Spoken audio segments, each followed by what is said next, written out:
Once the postseason runs around, legends are made. Terrell Davis has already been named the most valuable player of Super Bowl 32, and why not?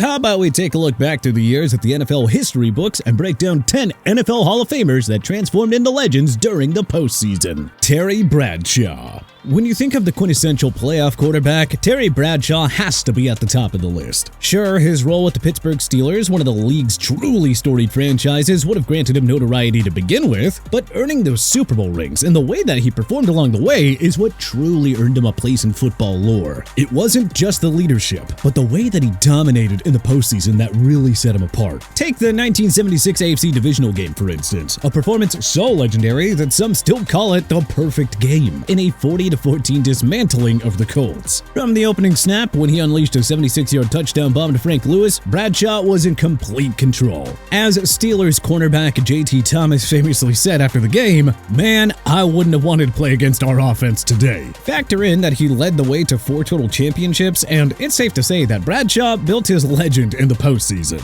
Lynn Swann. When it comes to clutch performances, there are a few names that come to mind faster than Steelers legend and NFL Hall of Fame wide receiver Lynn Swann. He always seemed to have a big game whenever Pittsburgh needed him most. Over the years, Swann truly became synonymous with postseason brilliance, in no small part because of his acrobatic catches in Super Bowl X, which established him as an icon in the league, and the game as a whole was just a masterpiece, as he hauled in 4 catches for 161 yards and a touchdown. His performance in that game not only etched his name onto the Super Bowl MVP trophy, but also into the annals of NFL history. Reggie White. Known as the Minister of Defense, Reggie White was a one-man wrecking crew in Super Bowl 31. His 3 sacks against the Patriots helped the Packers claim their first championship in nearly 3 decades. White's postseason dominance wasn't limited to that one game, though. Throughout his career, he consistently showed up when it mattered most, using his combination of strength, speed, and technique to overwhelm opposing offenses and further deepen his own legend. Kurt Warner.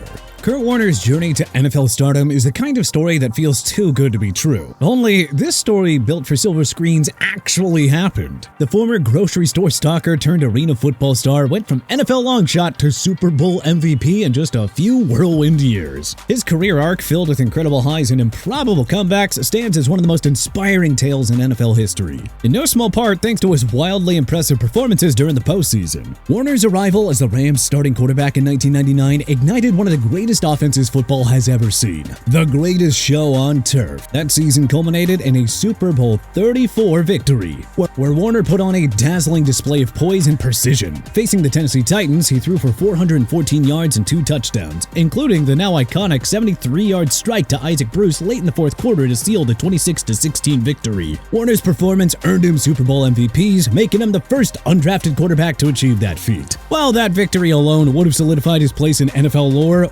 Warner's story did not end there. Because come on, this is Kurt Warner we're talking about. After injuries derailed his career with the Rams and he endured one ill-fated season with the New York Giants, Warner mounted an improbable resurgence out in Arizona. The quarterback didn't go out to the warmer climate to fade out like many football players at his age would have. No, instead he joined the Cardinals and immediately made an impact. He led the franchise to its first Super Bowl appearance in the 2008 season, guiding them through a remarkable playoff run. In Super Bowl 43, Warner threw for 377 yards and 3 touchdowns in a heartbreaking and controversial 27-23 loss to the Steelers, proving once again his ability to shine on the biggest stage and putting a bittersweet bow on a legendary career. Terrell Davis. 1997 and 1998 were 2 of the greatest consecutive seasons that we've ever seen a running back have. Between the regular season stats and the Super Bowl performances, Terrell Davis became a legend worthy of the Hall of Fame despite the brevity of his career. That 2-year stretch is the stuff of legends. In those seasons, he redefined what it meant to be truly dominant and carved a path straight to the Hall of Fame. His peak was just that high. In 1997, Davis rushed for 1,750 yards and 15 touchdowns during the regular season, then took it up a notch in the playoffs. He rushed for over 100 yards in all 4 postseason games, capped by a Super Bowl MVP performance with 157 yards and 3 touchdowns, even while battling a migraine that sidelined him for part of that game. In 1998, Davis had taken his game game to an even higher level somehow, rushing for 2,008 yards and leading the Broncos to back-to-back titles. His streak of 7 straight 100-yard rushing games in the playoffs is a testament to his greatness when it mattered most. And it's really, truly what made him the pinnacle of an NFL legend. Joe Montana. For Joe Montana, Joe Cool wasn't just a nickname. No, it was a badge of honor earned through a career of unparalleled playoff success and his undying poise in pressure situations. With 4 Super Bowl titles and 3 Super Bowl MVPs, Montana epitomized what it meant to thrive under the most challenging conditions. Jerry Rice might have been given the MVP honors, but we cannot forget the impact Montana had. Take his game-winning 92-yard drive in Super Bowl 23 as a perfect example. Down by 3 with just over 3 minutes left, Montana led the 49ers to victory with the calm precision that made him a legend in every sense of the word. His 11-0 touchdown-to-interception ratio during the 1989 postseason is a record that still stands as one of the most dominant playoff performances in NFL history. Ray Lewis.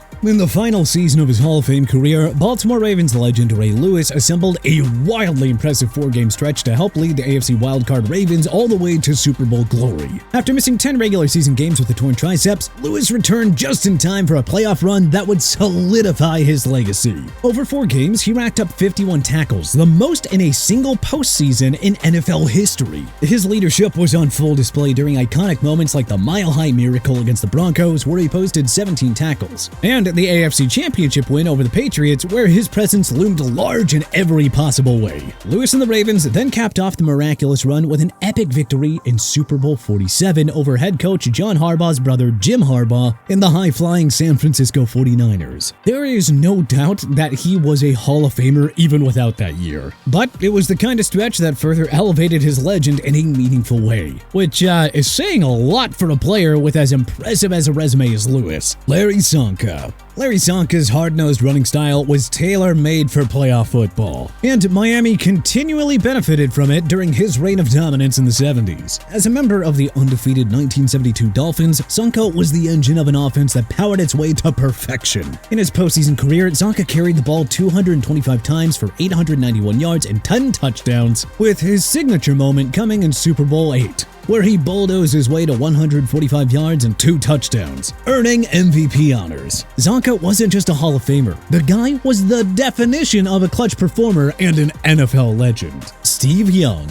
For much of his career, Steve Young was second fiddle to the fans in San Francisco, living in the shadow of the iconic Joe Montana, despite his regular season dominance. I mean, the guy brought a dual-threat dynamic to the position, capable of beating defenses with both his arm and his legs. In many ways, he set the template for the modern quarterback, but the fans always seemed to have a resistance to him because of the guy he was replacing and the way that it all went down. And to be fair, it was a tough act to follow. But when Young finally got his chance to step into the spotlight, he didn't just seize the moment, he redefined it. Young wasn't just trying to fill Montana's shoes. He carved out his own legacy as one of the most electrifying and efficient quarterbacks the game had ever seen. Super Bowl 29 became Young's signature masterpiece, the game that silenced any lingering doubts about his greatness. Facing the San Diego Chargers, Young delivered an all-time performance, throwing for a record 6 touchdown passes while completing 24 of 36 attempts for 325 yards. His pinpoint accuracy and ability to read defenses turned that game into a clinic, and the 49-26 blowout win cemented his status as a champion in his own right. Jerome Bettis. There may be no better example of an NFL Hall of Famer cementing his legend status during the postseason than the Bus, who not only saved some of his best football for the postseason, but also really solidified his status as a Hall of Famer during the postseason. Make no mistake about it, Bettis was one of the top running backs in the league from day one of his storied career, and really for the next decade. In fact, he broke into the league with the Rams in epic fashion with a 1,429-yard, 7-touchdown season and rattled off 8 1,000-yard seasons in 9 years. But in the early 2000s, as he started to get up there in age, his usage declined and so did his production.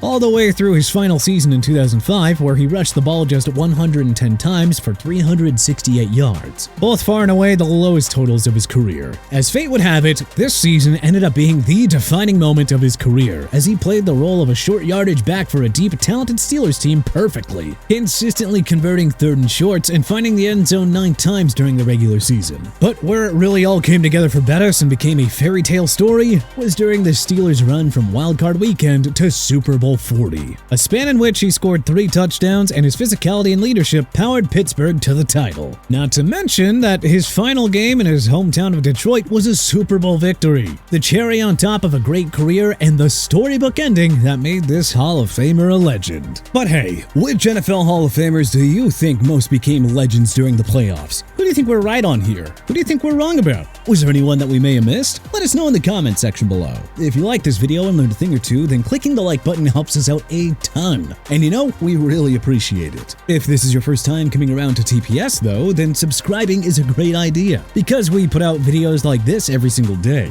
But as always, thanks for watching, and we'll see you guys next time.